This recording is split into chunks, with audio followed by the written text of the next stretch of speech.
For a chunk of every month, I become someone else. It can be a week or two that I leave myself. As my womb grows thick to receive an egg that's not inseminated, I'm left to shed my sense of self with the lining of my uterus. They say there's healing in having the vocabulary to describe how you're feeling, but receiving a piece of paper with premenstrual dysphoric disorder, or PMDD for brevity, after years of pleading, felt like a perfunctory soliloquy of potential remedies. With a little research to lean on, there was not a lot doc could do for me. Vexed by the limited options offered, I sought lexic medicine independently. I wanted a word to describe how my hormones affect me, and thanks to Harry Baker's bee poem, I came upon Floccinaucinihilipilification, which sounds fictitious. Might as well say I suffer from supercalifragilisticexpialidocious, but the doctor's lack of knowledge and unsympathetic approach has meant I've found solace in this self-diagnosis. Floccinaucinihilipilification is 4 words brought together with the suffix of making, 4 words that share a definition and through synonymous multiplication coalesce to even less.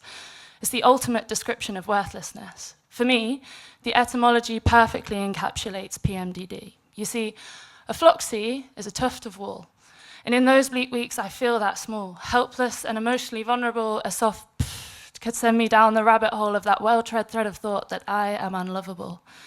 Noki, word 2, means of little value, and each month I'm robbed of mirth, not worth any laughter. I become subsumed by darkness, retreat to a happiness vacuum where I lose sight of the light in every day. The pockets of joy become shallow, impenetrable, stitched up like those on women's jeans, a reference to something I used to have a hand in but now can barely see. Nihili, word 3, is the genitive form of nihilum and crops up in modern parlance as the root of nihilism, the belief that life is meaningless. And in those weeks, I know this feeling, it's all consuming. I'll sit rocking in my room, ruminating on why life is not worth living. Finally, a pili is minuscule, tiny and bacterial, a microbiological hair, and I'm with it there. In my luteal phase, I become primordial.